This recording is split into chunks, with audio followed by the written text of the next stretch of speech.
అయితే మాకు అక్కడ ఉన్నటువంటి భౌగోళిక పరిస్థితులు ఏంటంటే ఇంతకుముందు నారాయణపూర్ చెట్లకు నీళ్ళు వచ్చేటి, వర్షం నీళ్ళు పోయేటి వెళ్ళిపోయేటి, మత్తడి చెరువు అనేది క్లియర్గా ఉండేది. పంటలు ఒక పంట వండే ఒక పంట అట్లా పంటలు వండుకుంటూ ఉండేది. ఇప్పుడు ఎల్లంపల్లి నీళ్ళు తీసుకురావడం వల్ల ఏమవుతుందంటే ఎప్పుడు కూడా ప్రతిరోజు నీళ్ళే ఉంటుంది. దానివల్ల మాకు బాగా ఇబ్బంది అవుతుంది. పంటలు వండలేకపోతున్నాయి. అక్కడ పశుగ్రాసం అనేది లేకుండా పోయింది. ఒక సమయంలో పశువులకు మేత దొరికేది. ఒక సమయంలో మొక్కలు, జొన్నలు ఇట్లాంటి ఆరుతడి పంటలు వేసుకొని బతికినటువంటి వ్యవసాయం.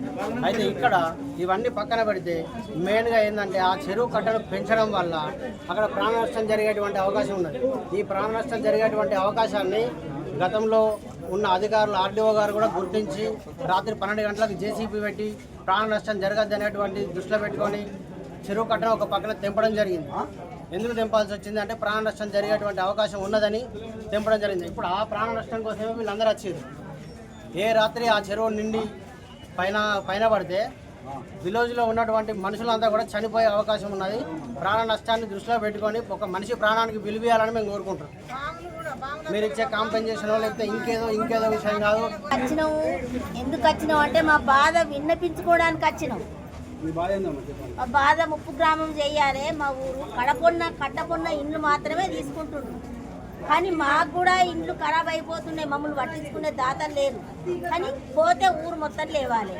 లేకపోతే మాత్రం కట్ట లోపలికి వెళ్ళి పోసుకొని, కానీ కట్ట హైట్ లేకపోతే మాత్రం మేము కట్ట తెంపే ప్రపోజల్ చేస్తాం. కట్ట తెంపే ప్రపోజల్ మేము తప్పకుండా చేస్తాం. ఎవ్వరు వచ్చినా ఆగే ప్రసక్తి లేదు.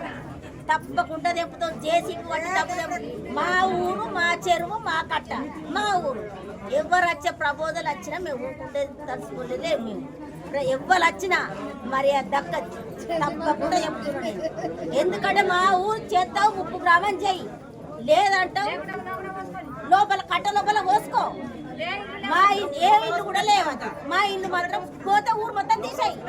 లేదంటావు కట్ట లోపల పోసుకో, కట్ట లోపలికి వెళ్ళి పోసుకో.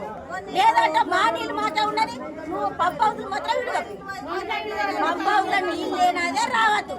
ఆ వచ్చే మాకు ఊరికి నష్టం తెచ్చింది. ఆ ఊరు అప్పుడేదో పంప్ హౌస్ అంటే ఒక పంప్ హౌస్ అని అనుకున్నాం. కానీ ఇంత ముందు కట్టదని మేము అనుకోలేదు. కట్ట 5-2.5 ఎత్తులు అయితే మా ఇదివరకే ఉన్న కట్టనే మా ఇండ్ల మీద ఉన్నాయి. ఆ ముద్దాన్ని నీళ్ళతోనే మాకు ఇళ్ళన్నీ పదనత్తున్నాయి. అప్పులైనా ఏదైనా ప్రతి ఒక్క వస్తువు ఖరాబ్ అవుతుంది. మమ్మల్ని ఎన్నిసార్లు మొరబెట్టుకున్నా గంగాధర నారాయణపూర్ ఎక్కడ ఎక్స్ రోడ్ వచ్చినాం. గంగాధర ఎక్స్ రోడ్ నడిచి వచ్చినాం. మేము అప్పుడు వానల పడి నడిచి వచ్చినాం. మాకు చుట్టూ మన గిరి వేసుకున్నట్టు కట్ట తెగితే మరి శ్రీలంక కదా ఎట్లన్నదో మా పరిస్థితి గట్లుండే. అధికారులు పట్టించుకుంటలేరు. అధికారులు పట్టించుకున్నాక మేము కలెక్టరేట్ ఈ అమ్మగారికి వచ్చినాం. ఈ అమ్మగారికి మొరబెట్టుకుంటున్నాం. మా ఊరు ముప్పు గ్రామం కింద ప్రకటించాలని మా మొర పెట్టుకోవడానికి కలెక్టర్ అమ్మ దగ్గరికి వచ్చినాము. మేము ఉన్న ఇల్లు లేపడం అనేది కాదు సార్, మా ఉన్న ఊరిని మొత్తం లేపమని వచ్చినాము. మా నిత్యావసర సరుకులు కాకుండా పిల్లలకు కూడా ప్రాణాపాయ స్థితులు ఉండే విధంగా మా ఇళ్లకు తేళ్లు, పాములు వస్తున్నాయి. చిన్న చిన్న పాములే కాకుండా ఇప్పుడు ఈ మధ్యలో ఈ చెర్ల నీళ్లు కింద కొండ సిల్వలు అవి పెద్ద పెద్ద పాములు వస్తున్నాయి. అలా ఇప్పుడు ఇట్లా బర్రెలు సుతన మా ఇళ్ళలో మస్తు నష్టపోయినాయి మా ఊర్లో. ఇప్పుడు రేపు మా పెద్ద మా పానాలు కూడా పోయేటట్టు ఉన్నాయి. మా ఊరిని ఇప్పుడు 2,000 గ్రామాలకు నీళ్ళు ఇస్తారు సార్ మా చెరువు నుండి. మా ఒక్క ఊరు లేపడానికి ఎందుకు ఇంత ఇబ్బంది పడుతుందో ఈ ప్రజలు కానీ మాకు తెలుతలేదు సార్. ఈ మాకు ఎమ్మెల్యే మాకు ఊరికి ఇచ్చినవి ఏ ఒక్కడు కూడా ఎత్తలేడు. ఫస్ట్ మాకు ఓటేయమని వచ్చినప్పుడు మా ఊరిని లేపుతామని చెప్పారు, హనుమాన్ల సాక్షిగా లేపుతామని చెప్పారు. కానీ ఇప్పుడు నేను అది చెప్పలేదు అంటారు. మాకు ఇప్పుడు లేపడానికి 1% కూడా మీ ఊరు లేపడానికి లేదని అంటారు. కానీ ఇప్పుడు 23 ఇండ్లు అన్న కాడ సార్ మా ఊర్లో 40 ఇండ్లకి ఎక్కువ 60 ఇండ్ల దాకా పోతుంది. ఇప్పుడు మేము ఉన్నదే మా ఇంట్లో 350 గడపలు. 350 గడపలల్లో 60 ఇండ్లు పోయినాక ఇవి ఉండేటి ఏంటి సార్? ఎట్లనైనా చేసి ప్రభుత్వం మా మొరను ఆలకించి మా ఊరిని ఎట్లనైనా చేసి మా ఊరిని లేపి మా ఊరిని ముప్పు గ్రామం కింద ప్రకటించి మా ఊరిని ఎట్లనైనా చేసి లేపాలి. అదే మేము ప్రభుత్వాన్ని కోరుకుంటున్నాం. కలెక్టర్ అమ్మ మాకు ఎట్లనైనా చేసి న్యాయం చేయాలి. తేళ్లు కుట్టినాయి, పాములు కుట్టినాయి. మమ్మల్ని కట్ట మీదకి పోయి ఉన్నాము. ఇప్పుడు చెర్లలో పైసలు రాలేదు. ఇల్లు లేపితే ఇళ్ళకు వాళ్ళకు పైసలు ఇస్తే మిగతా వాళ్ళు ఎక్కడ పోవాలి? కట్ట మీద వాడి చచ్చుడా, నీళ్ళలో వాడి చచ్చుడా? కట్ట మీద పోయి మేము సాగు చచ్చినాం. నేను అదే ఊళ్ళో పుట్టినా, అదే ఊళ్ళో పెరిగినా. 50 ఏళ్ళ క్రితం చూసి నేను కష్టపడుతున్నా.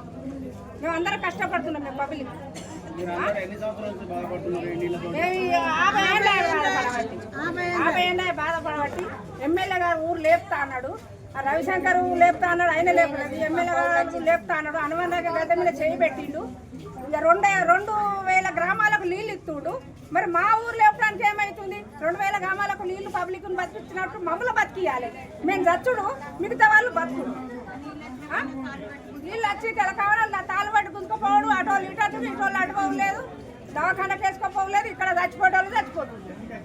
మా పరిస్థితికి ఇది కలెక్టర్ అమ్మా, మేము మిమ్మల్ని వేడుకొని వచ్చినాము, మమ్మల్ని కొంచెం ఎమ్మెల్యే వచ్చి కూడా కట్ట మీద ఉండి బయటికి వెళ్ళి రవిశంకర్ బయటికి వెళ్ళినాక కట్ట తెంపించినాడు. ఎందుకంటే ఆయన కూడా నేను బాధలు పడద్దు అని, మేము బాధలు పడితే పర్వాలేదు కానీ ఆయన అక్కడ నేను కరీంనగర్లో ఉన్నారు, నేను అక్కడ వెళ్ళలేకపోయినా మళ్ళీ ఫోన్ చేస్తే ఏంటి సార్ ఏం పరిస్థితి, పాల ప్యాకెట్ లేవు, వాళ్ళ బియ్యం లేవు అన్ని నానిపోయినాయి అంటే నాకు తెలియదు.